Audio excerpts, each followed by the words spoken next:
and they used to fine us.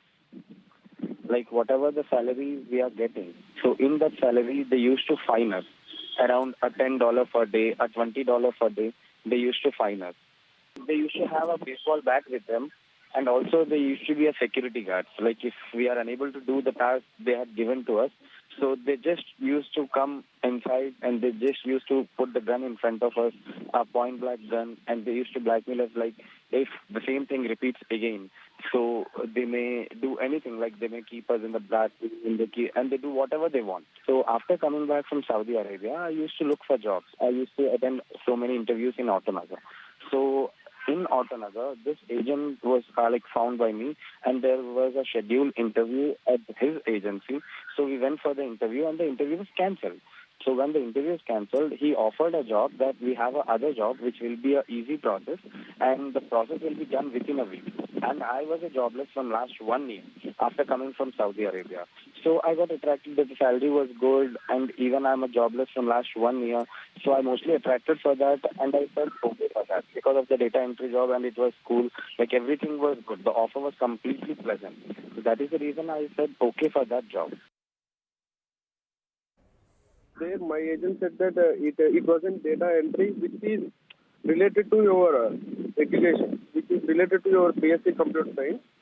So you can do that. I think you will get in a nice position and nice salary by your skills. Okay, I thought that okay, it wasn't data entry, so I could manage. So, and also he said that the job location is from Bangkok only. Once we are reaching to Bangkok, they are taking us into the car to the Cambodian border. So until we are entering to Cambodian border, we don't know that we are going to Cambodia. Sir, conditions were too tough, sir. Daily targets, if we fail to do the targets, they'll take us into the dark room and they'll punish, and they in the salary they'll cut that fine, sir. Everything they'll take. Sometimes they'll take our food card also. What is our job there is? We have to create a model, sir. Like we have to select a model from social media like Instagram or something, some other dating app. So after that, we have to gather all her pics, sir, with children, with family, all her pics. And by that pics, we have to create other accounts, sir, fake accounts, by using that. After creating the account, we should send friend requests for the persons who looks good and rich, sir. Once they accept the request, we should give to that account to Chinese, sir. Once we are grabbing them to Telegram, the Chinese will take the Telegram account and they'll manage, sir. They'll do what they want to do. But we don't know what they are doing, sir. Our job is to add that customer to Telegram, sir. If we refuse to do that, means they'll put the gun on point blank and they'll bring some baseball sticks, everything. They'll threaten us, sir. Right, so hit with baseball bats, threatened at gunpoint for not meeting targets, and they were specifically told to identify and target rich Indians on social media. I spoke to A. Ravi Shankar, the police commissioner of Visakhapatnam, to understand the magnitude of this jobs fraud and the degree of physical torture the victims reportedly suffered. I started by asking him about the modus operandi followed by the fraudsters. We've got the correct information about 150 people who have been trafficked on the name of, giving them data entry operators job in Singapore or in Bangkok. So they were taken all the way from here to Singapore, and from there, the Cambodians took over and then trafficked them across Bangkok into Cambodia. These SEZs are all existing somewhere in the border between Thailand and Cambodia. And on the tip-off that we received from one of the reliable informants who was in fact a victim, we launched this operation, got in touch with the Ministry of External Affairs and the embassy there, Indian embassy there in Cambodia, and we've been successful in extricating or getting the safe return of nearly, till date, we have been able to get more than 36 people from Cambodia. Right. So you at least 36 people. I would also like to ask you, sir, under what conditions were they trafficked from countries like Thailand and Singapore Were they tortured? Yes, it is a fact that they were all tortured if they were not able to perform very well, in the sense, the scams that were being organized on the Indians. Primarily the FedEx scam, then the stock market exchange frauds, coupled with the online job offers fraud, and then the TRI scam. Latest one is the TRI scam, Telecom Regulatory Authority of India scam. And then honey traps also have been reported. So if a person is not able to perform well, then accordingly he is subjected to various kinds of torture. This is the confessional statement given by the victims who have come from there. They were either beaten up with the baseball bats, confined to the dark rooms, or deprived of food for days together. And again, they are given training. And if they are not able to catch up, then in that case, if they do well a little, a shade better than what they were earlier, then they give them one time food a day.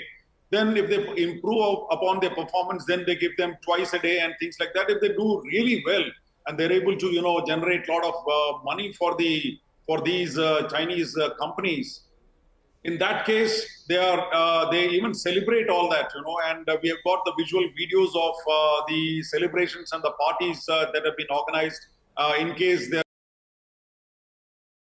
are crores worth of money, if at all, if they were able to effectively cheat the Indians online. Right.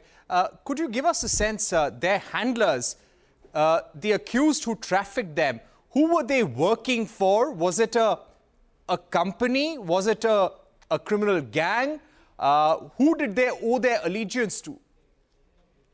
What we came to know through these confessional statements is that the government of Cambodia has organized these SEZs, and then they're all owned by or purchased by the Chinese companies, and they are all under the Chinese, and they're all being run by the Chinese. Under, for FedEx scam, there is a particular floor full of them.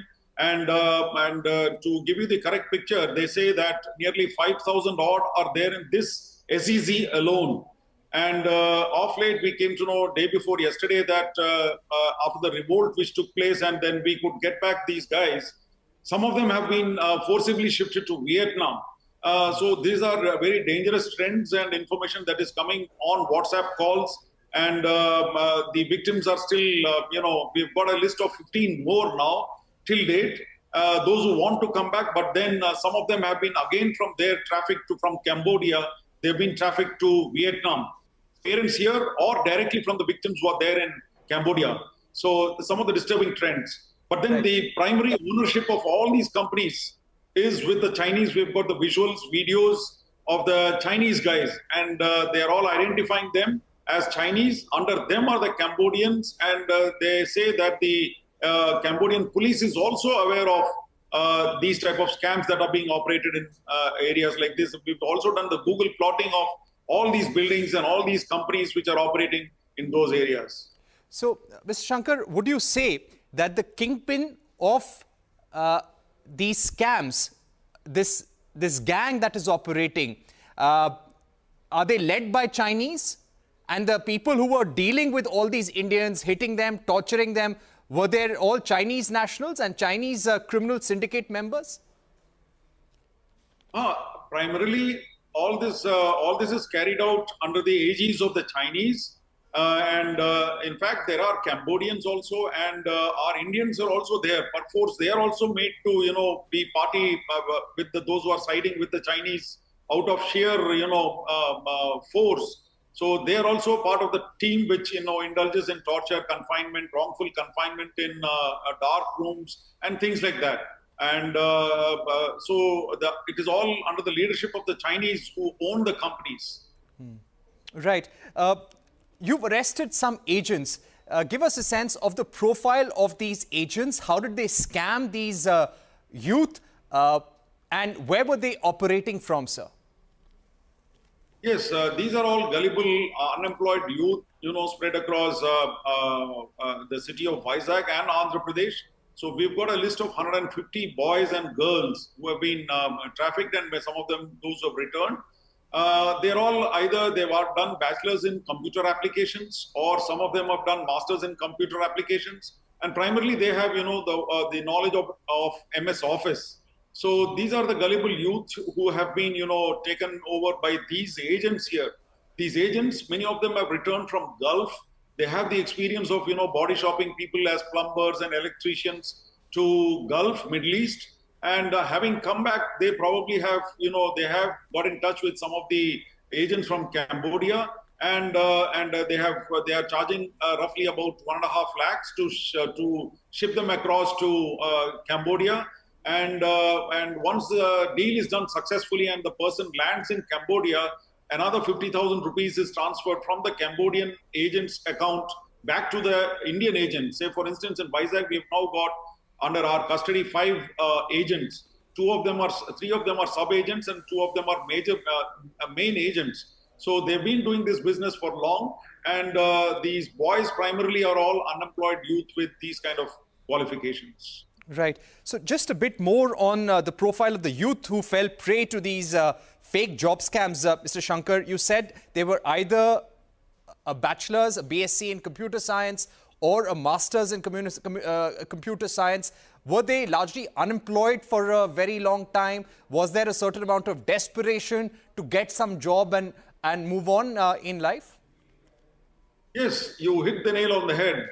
Unemployment was the primary cause, for these youth to, they were doing online search for jobs, and these fake companies and the agents who are there in and around in Vizag city, they kind of lured them and trapped them into these kind of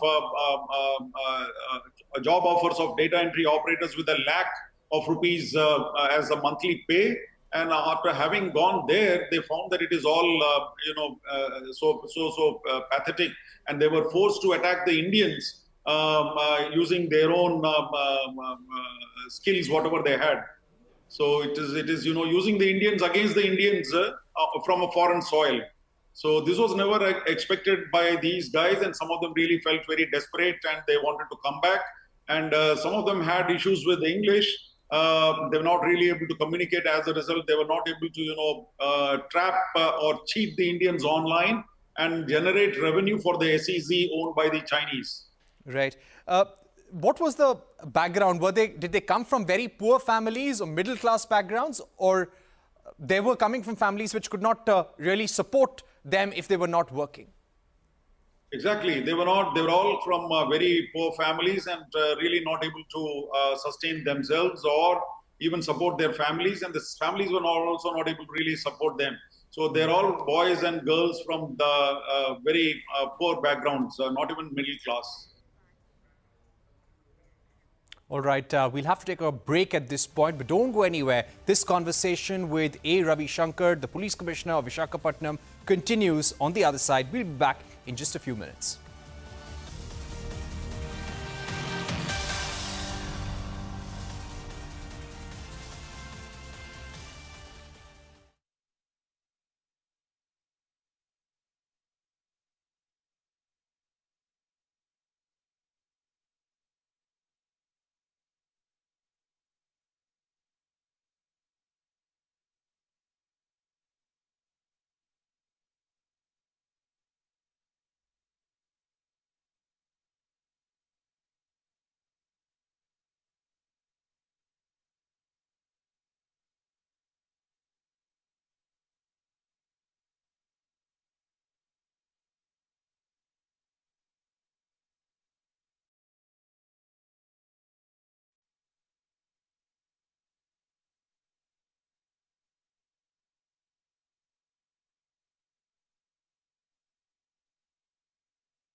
Welcome back to News Center. Today we are focusing on the ordeal faced by thousands of Indian victims of a job fraud in Cambodia.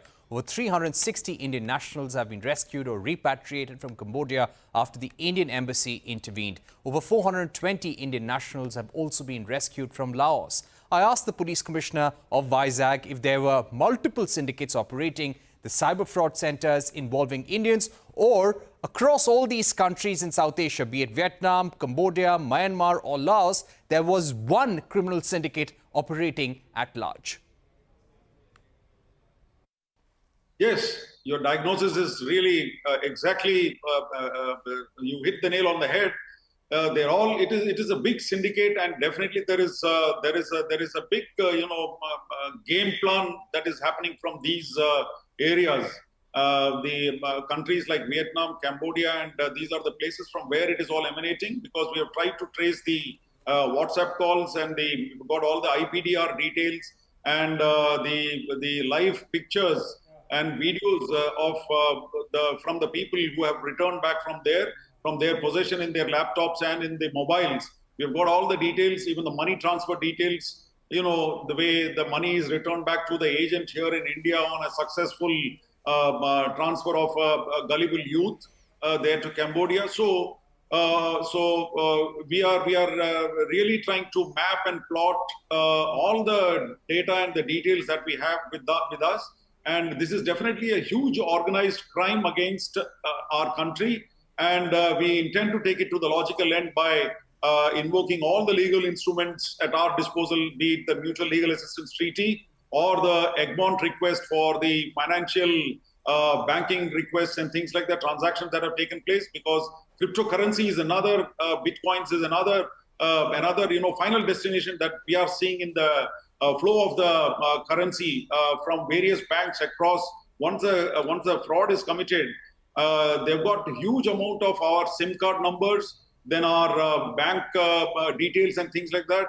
Many of our Indians themselves, youth and unemployed youth, they have sold the bank accounts for a value to these guys, these scamsters, and they're all in their possession. So all these mule accounts which are there, that is another big issue we really intend to take up in the coming days with the Ministry of Home Affairs as well as Ministry of External Affairs. Do you get a feeling, sir, that it's not just a criminal syndicate, not just a cyber crime, but possibly a national security issue?